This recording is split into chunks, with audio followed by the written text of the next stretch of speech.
remercions l'équipe de pédiatrie et notre maître, le professeur Jean-Charles Moreau, de nous donner l'opportunité de parler de la grossesse gémellaire en deux aspects, la physiopathologie et la surveillance anténatale. Je suis le docteur Mamadou Lamine Cissé. Je suis agrégé de gynécologie obstétrique. Je suis dans l'équipe du professeur Jean-Charles Moreau et j'enseigne à l'université Cheikh Anta Diop de Dakar.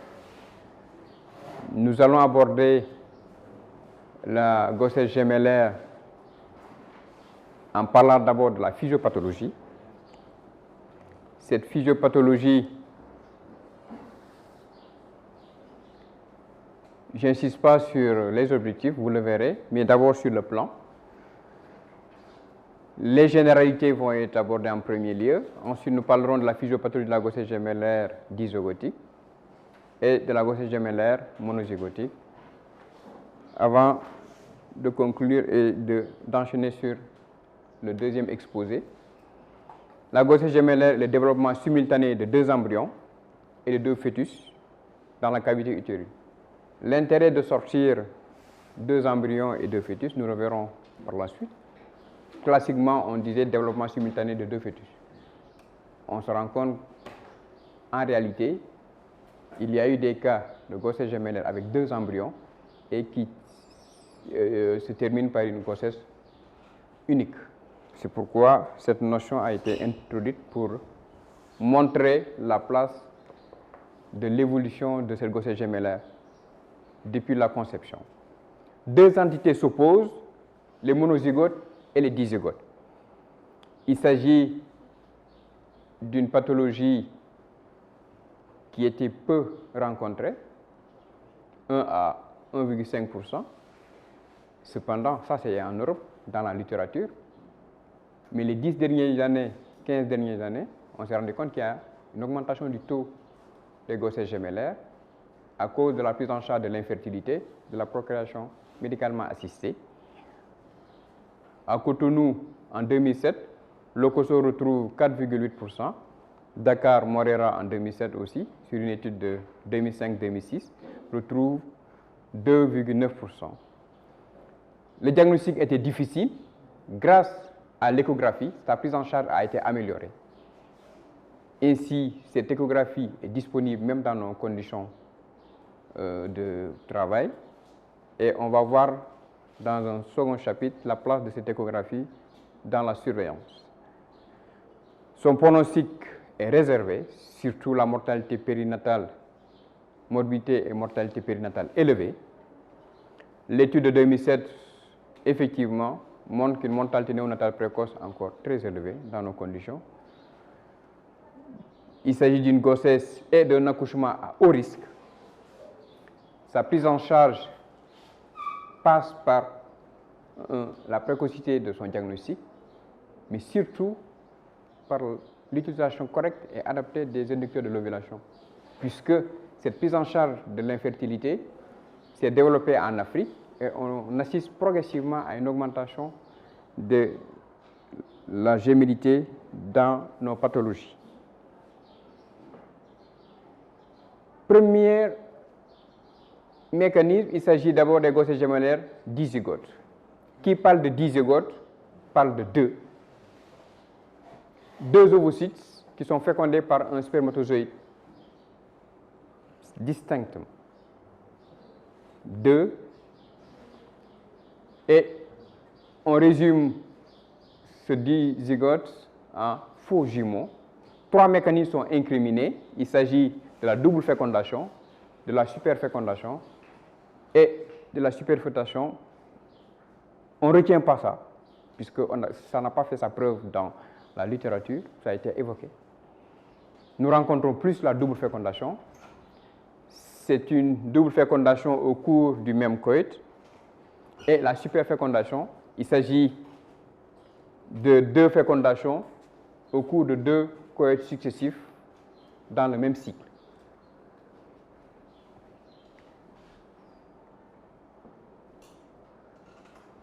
Différents facteurs de risque favorisent la survenue de ces grossesses gémellaires dizygotiques qui entraînent qui donnent des faux jumeaux. On a décrit des facteurs génétiques et socio-environnementaux. Cette grossesse gémellaire dizygotique augmentée par l'âge. Ceci est en rapport avec une augmentation de la folliculine stimuli hormone. Plus la femme est âgée, plus on a une hyperstimulation. Cette hyperstimulation va favoriser des ovulations multiples. Il en est de même de la parité. Le génotype féminin aussi a été incriminé. Les jumelles ont tendance à faire plus de grossesse gémellaire. Une note ethnique, je sais bien qu'il n'y a pas de Nigérians. Les Yoruba sont incriminés, ont été ciblés. Ils ont, dans cette population, on retrouve plus de grossesse gémellaire par rapport aux autres ethnies. Est-ce qu'il y a des facteurs de confusion tels que la nutrition, l'alimentation? Ça reste à prouver. On a incriminé aussi la photopériode dans la survenue de la grossesse gémellaire dizygotique, puisque ce phénomène entraîne une augmentation de la sécrétion des FSH-LH.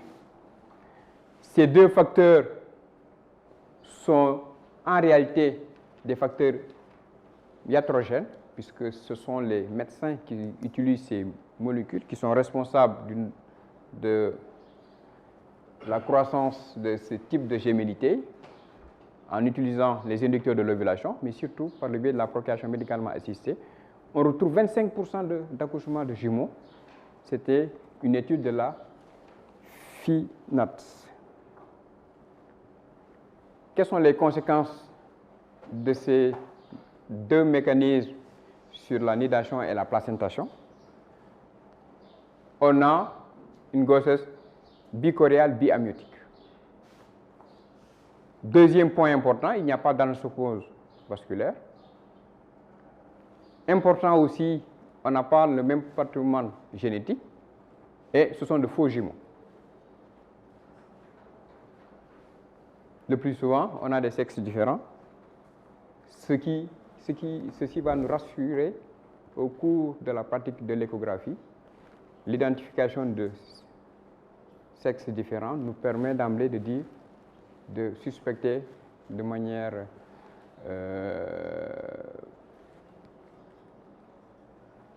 aléatoire qu'il s'agit des grossesses dizygotiques. Quant aux grossesses monozygotiques, ce sont les vrais jumeaux. Ici, la grossesse est issue d'un seul œuf fécondé par un seul spermatozoïde. Et il y a plusieurs stades de clivage. Au stade de blastomère, au stade du bouton embryonnaire, du disque embryonnaire et tardivement 3 semaines après la fécondation. Au stade de blastomère, on aboutit à une grossesse gémellaire bichoriale biamniotique. Ceci peut prêter à confusion avec la grossesse dizygotique. Et c'est entre le 1er et le 5e jour. Au stade de bouton embryonnaire, juste au passage du stade de morula au bouton embryonnaire, la division survient à ce niveau et on aboutit à une grossesse gémellaire monocoriale biamniotique. Un seul placenta, 2 poches. Et au stade de disque embryonnaire, on aboutit à une grossesse gémellaire monocoriale monoamniotique.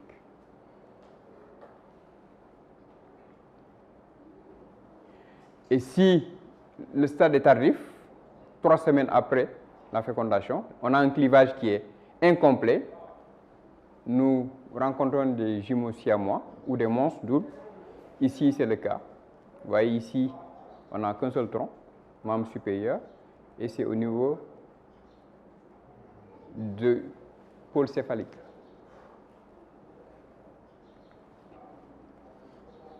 En résumé, concernant les grossesses gémellaires monozygotiques, on a 4 situations. Grossesse gémellaire bichoriale biamniotique, grossesse gémellaire monochoriale biamniotique et grossesse gémellaire monochoriale monoamniotique, et des cas de monstres quand le clivage est tardif, 3 semaines après la fécondation.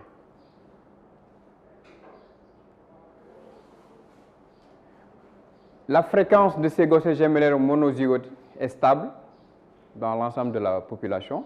On ne retrouve pas ici l'influence de la parité, de l'ethnie ou de l'hérédité, ce qui semble intervenir et qui favorise la survenue de ces grossesses gémellaires monozygotiques. Il s'agit de l'âge. Ça augmente avec l'âge.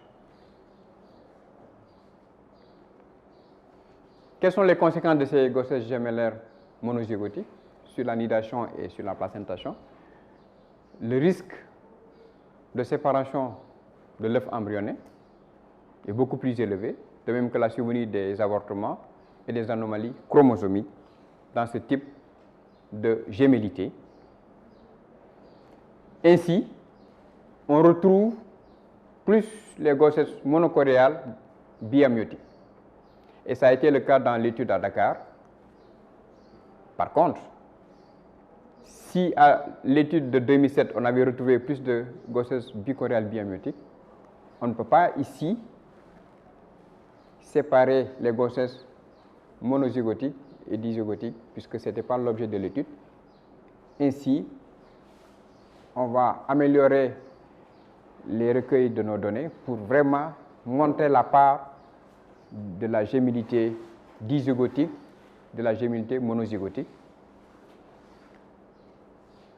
Et la grossesse monochoriale monoamniotique se retrouve beaucoup plus rarement. Tout ceci est résumé par l'AMI qui dit tous les jumeaux naissent dizygotes, naissent dans 2 poches dichoriales. Il y a toujours 2 poches. Cependant, tous les jumeaux développés dans 2 poches dichoriales ne sont pas des dizygotiques. L'exemple type, c'est ce qu'on a retrouvé dans notre série à Dakar avec Morera et collaborateurs, où on a retrouvé plus de bichoriales biamniotiques, mais en réalité, on n'avait pas séparé les 2 types de gémellité.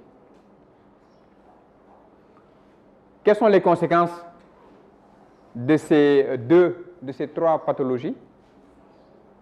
Est-ce que ce sont des pathologies? Les grossesses gémellaires bichoriales biamniotiques qui sont rencontrées dans 30% des cas, il n'y a pas d'anostomose vasculaire.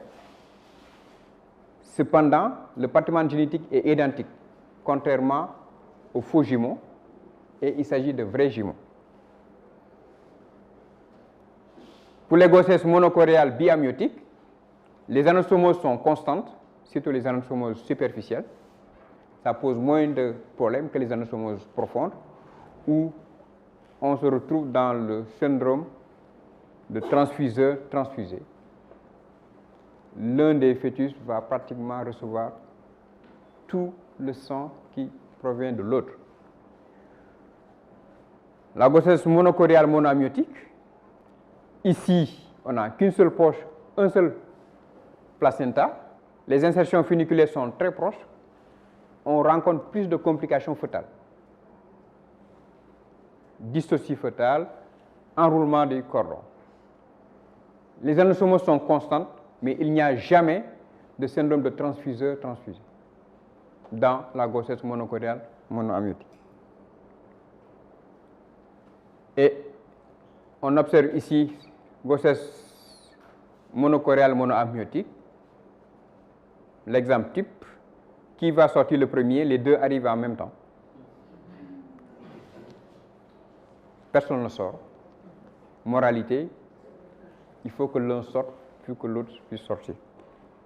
C'est ce qui se passe dans la vie de tous les jours. Deuxième possibilité, c'est l'accrochage. J1 est en siège, J2 est en céphalique. Et au moment où le siège se dégage, le deuxième engage déjà sa tête. Donc, il y a un enclavement ici, au niveau du pelvis. Il y a un arrêt tout de suite de l'accouchement. Il faut tout de suite intervenir au risque de perdre les deux. On est appelé à des fois à faire un arbitrage. Grossesse gémellaire bichoriale biamiotique, en résumé, par rapport aux grossesses monochoriales, il n'y a pas d'anastomose.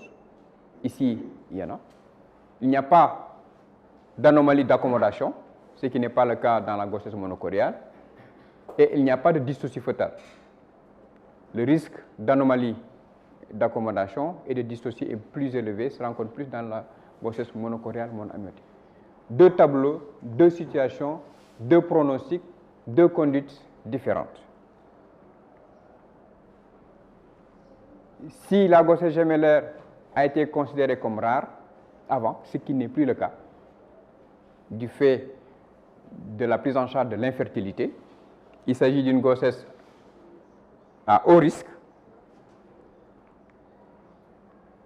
d'où la surveillance et une conduite rigoureuse.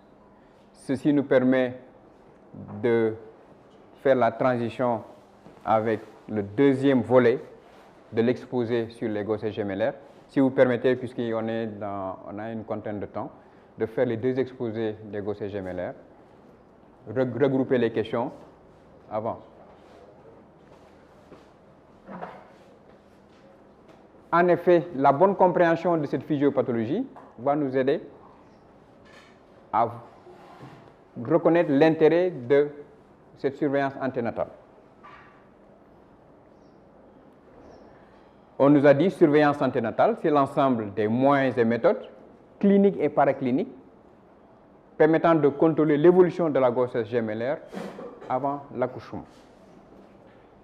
En effet, vous conviendrez avec moi, si on parlait que de la surveillance anténatale sans parler de l'accouchement, on n'aura pas de lien avec le pédiatre qui va venir, puisqu'il va prendre en charge des jumeaux sans qu'on ait évoqué l'accouchement.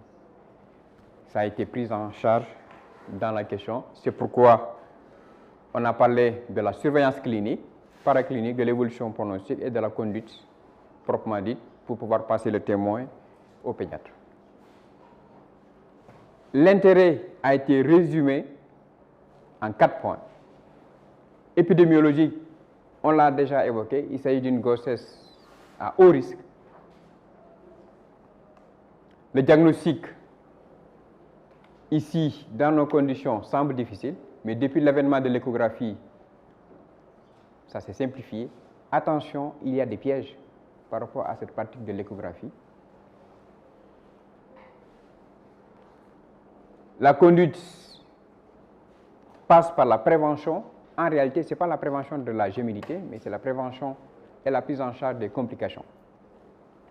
D'où l'intérêt d'une prise en charge multidisciplinaire. Il y a l'obstétricien qui va intervenir, le pédiatre va accueillir, et entre les deux, il y a toute l'équipe de la salle d'accouchement, la sage-femme, l'infirmier, l'anesthésiste, qui concourt à une bonne naissance de ces jumeaux. Un point important, c'est la responsabilité médico-légale.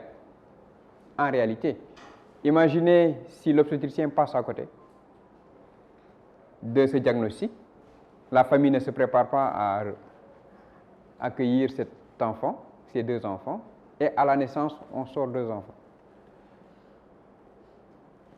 Il y a problème. C'est le cas malheureusement le plus souvent dans nos conditions. Si le problème ne se pose pas pour le moment, attention, soyons plus vigilants avec la reconnaissance des droits des clients et de nos devoirs. Pour comprendre cette surveillance, nous allons parler rapidement de la physiologie la particularité de cette physiologie maternelle et fœtale. Pour justifier cette surveillance, il y a d'abord une adaptation métabolique. On a une prise de poids de 30% à 36 semaines en rapport avec une sécrétion accrue d'hormones protéiques et stéroïdiennes d'origine photoplacentaire. Ensuite, au niveau du système cardiovasculaire, le débit cardiaque, le volume d'éjection systolique et la fréquence, tous ces 3 points sont majorés, ce qui explique la fréquence et la survenue de l'hypertension artérielle associée à la grossesse, pouvant aller jusqu'à la prééclampsie. Un fait important, le volume plasmatique passe de 40 à 67% dans les grossesses bichoréales et en cas de gros enfants. On note aussi la fréquence de l'hypotension orthostatique chez les femmes du fait de la vasodilatation périphérique. Concernant l'adaptation respiratoire, on note une hyperventilation qui est à l'origine d'une alcoolose transitoire. Sur le plan rénal, du fait d'une surdistension utérine et de la dextrorotation, on aura une compression beaucoup plus élevée de l'urétère droit, qui va être à l'origine de la survenue d'une pyélonéphrite aiguë, gravidique, avec comme corollaire et conséquence la survenue de complications maternelles et fœtales, mais surtout d'accouchement prématuré pour nous les pédiatres. On note un débit rénal qui est élevé, ce qui va dépasser les capacités du tubule rénal. Toujours sur le plan sanguin, l'anémie est beaucoup plus fréquente. Ceci est en rapport avec l'utilisation des réserves maternelles en fer et en folate, mais surtout associé à l'hémodilution. Ces deux phénomènes expliquent la fréquence et la sévérité de l'anémie chez les femmes porteuses de grossesse gémellaire. Et l'adaptation de l'utérus, dès 25 semaines, l'utérus est gros comme celui d'une grossesse unique. 25 semaines. Il lui reste encore au moins la moitié à parcourir. Ce qui explique, à terme, le volume utérin est de 10 litres. L'utérus et le contenu peut aller jusqu'à 8 kg. Imaginez cette pauvre dame malnutrie, sous-alimentée, de surcroît, avec tout ce volume. Vous conviendrez avec moi, s'il n'y a pas une prise en charge adaptée, elle est exposée non seulement à des complications maternelles, mais surtout à des complications fœtales. Sur le plan fœtal, on note, quand on fait l'étude de la maturation placentaire, qu'il existe une avance d'1 mois dans l'acquisition des grades de maturité. Et ceci est un piège dans la pratique, puisque celui qui n'est pas entraîné peut surestimer l'âge placentaire. Or, c'est un phénomène physiologique lié à la gémellité. Et tout le monde s'accorde qu'il y a moins de mortalité lorsque l'accouchement survient entre 37 et 38 semaines. Ça veut dire, dans la collaboration, vous devez insister pour nous ramener à aller vers ce terme. À nous aussi de trouver les moyens et les méthodes pour arriver à ce terme, pour que vous ayez des fœtus de bon poids, viables, vivants, sans séquelles, à long terme. Et ceci passe par une surveillance anténatale de qualité. La surveillance d'abord est clinique. Nous étions surpris dans l'étude qu'on a eu à faire. Toutes les femmes qui ont accouché, le diagnostic a été presque dans 75%, le diagnostic a été fait au 3e trimestre, mais surtout en salle de travail. C'était une surprise. On n'était pas préparé et on se retrouve avec 2 jumeaux à prendre en charge. Or, avec de petits signes, on peut faire ce diagnostic. Qu'on soit au sud ou au nord, le tableau clinique ne varie pas. Le premier signe d'appel, c'est l'aménorrhée, mais surtout une exagération des signes sympathiques. Attention, il y a une des pathologies en bas qui peut à s'y méprendre, faire errer le diagnostic, c'est la mole hydatiforme, il faut l'éliminer. Deuxième élément qui doit nous faire penser à la grossesse gémellaire, il y a une discordance entre l'âge de la grossesse et la hauteur utérine, et l'interrogatoire va rechercher des facteurs de risque, surtout l'hérédité, mais surtout l'utilisation d'inducteurs de l'ovulation. Et à l'examen, cliniquement, on peut suspecter cette grossesse gémellaire au 1er trimestre. Cependant, il faut éliminer ces pathologies, la mole hydatiforme, le kyste de l'ovaire associé à la grossesse, de même que le fibrome associé à la grossesse, mais surtout des grossesses multiples. La femme peut être porteuse de grossesse triple ou plus. Au 3e trimestre, si malheureusement on n'a pas eu à poser le diagnostic au 1er trimestre, au 3e trimestre, il y a encore des signes d'orientation qui devaient nous pousser à penser à la grossesse gémellaire.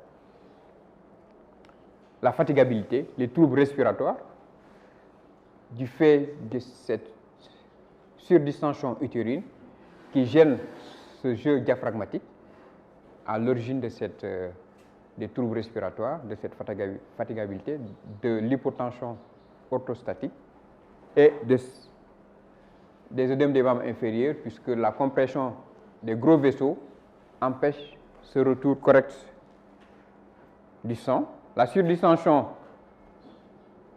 de l'abdomen, l'ombilic qui est déplissé, la peau qui est luisante,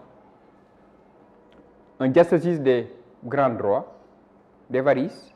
Ceci est valable pour l'ensemble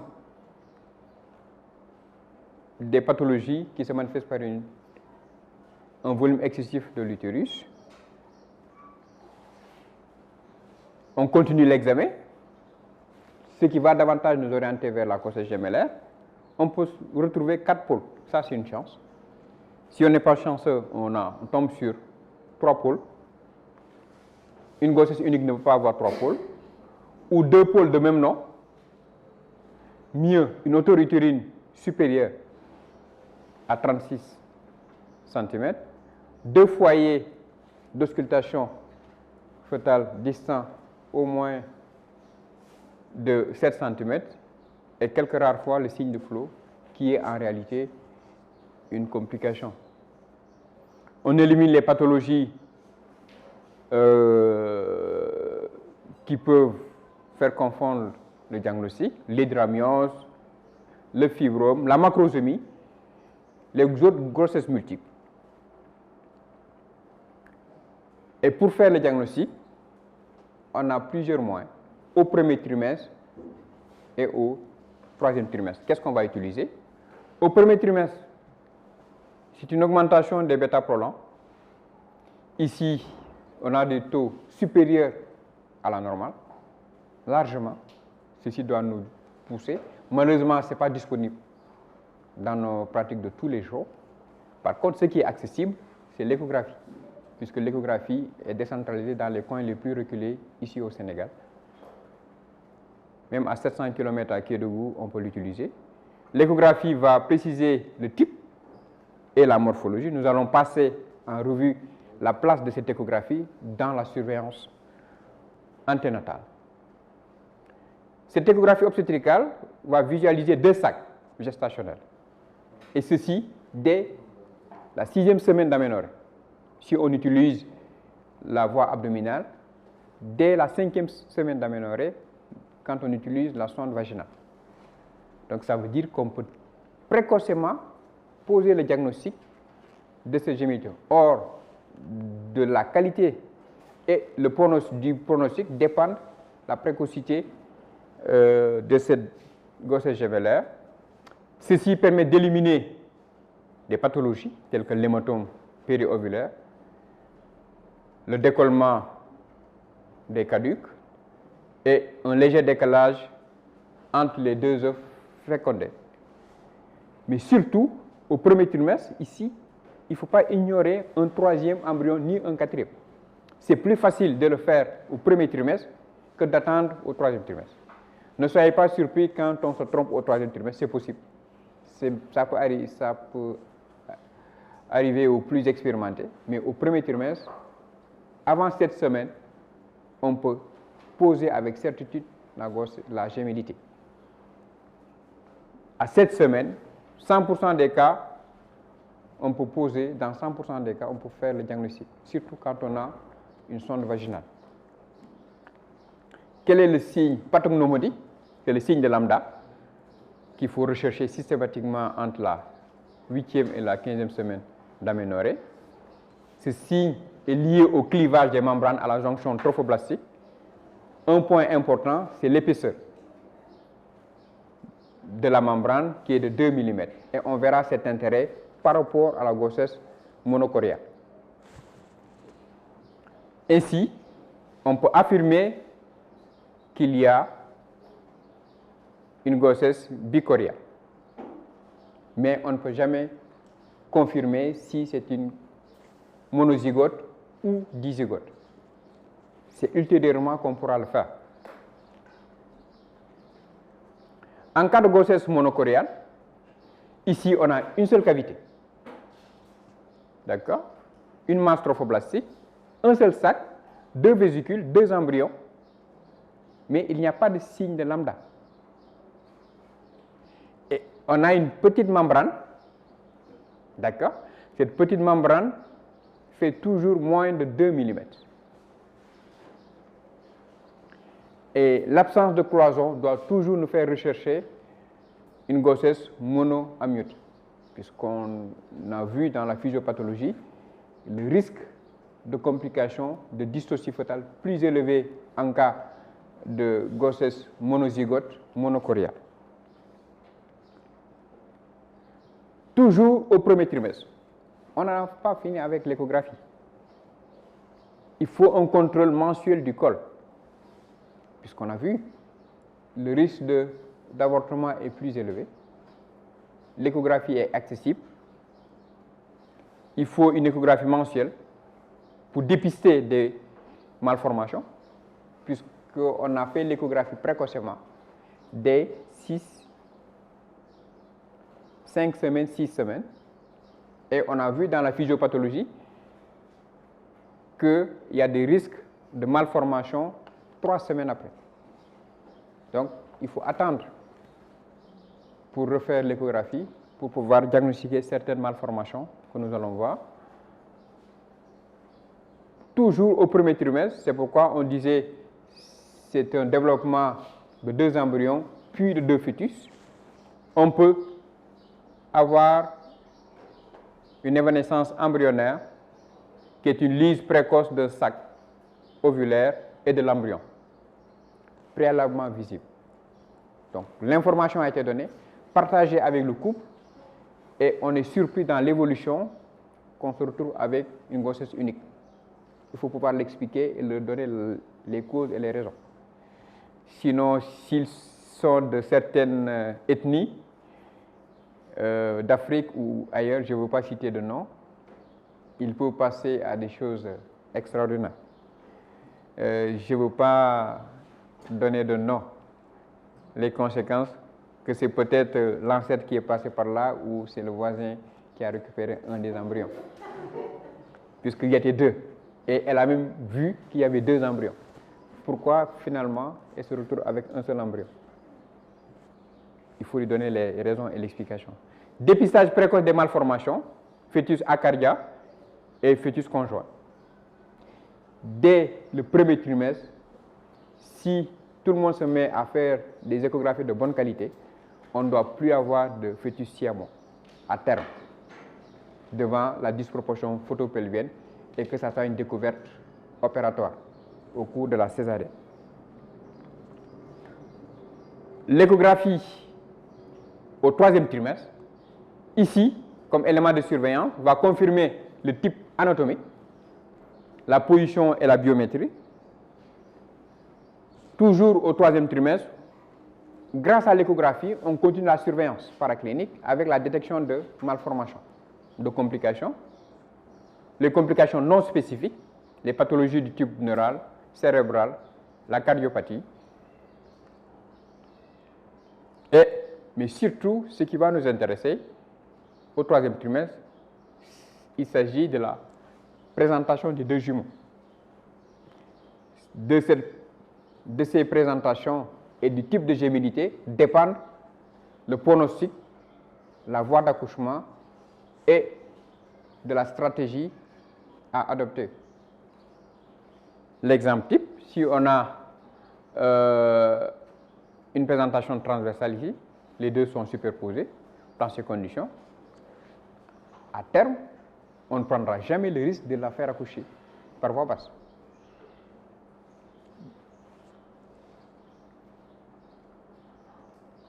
Le dépistage aussi de complications est réalisé au 3e trimestre. Le risque est multiplié par 1 à 2. On a des complications spécifiques des grossesses monochoriales, monoamniotiques, surtout dans ces cas. Il faut rechercher systématiquement des jumeaux conjoints, des fœtus acardia, des adhérences. Et cependant, il est difficile de faire le type de gémellité, de préciser le type de gémellité, ce qui n'est pas le cas au 1er trimestre. Donc, ici, si on arrive à systématiser l'échographie au 1er trimestre, on pourra au moins améliorer la prise en charge. C'est le signe de Twin Peak qui est l'équivalent du signe de lambda, mais surtout la détermination du sexe. Les 2 sexes différents permettent de dire ici, a posteriori, qu'il s'agit d'une grossesse dizygotique bichoriale. L'estimation pondérale, la croissance des jumeaux est pratiquement superposable à celle d'un fœtus unique jusqu'à 36 semaines. Croissance normale, c'est jusqu'à 30 semaines, c'est de 30 semaines à terme qu'on a un petit infléchissement. Quant au liquide amniotique,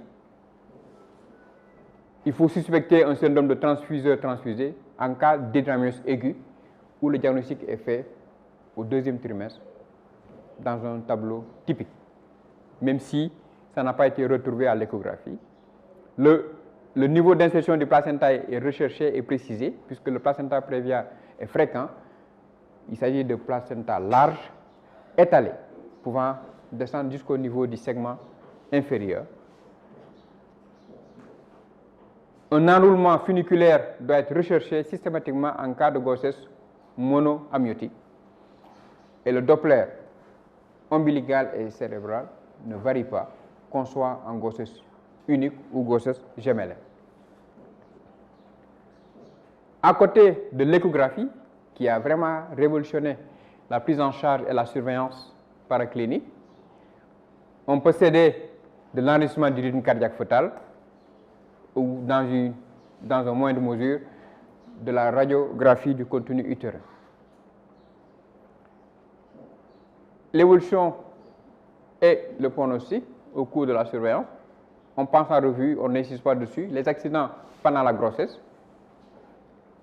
Vous voyez ici le taux élevé d'avortement, surtout un avortement tardif, ce qui explique un contrôle mensuel du col utérin et on apprécie la longueur et le degré d'ouverture de l'orifice interne et l'existence ou non de poche.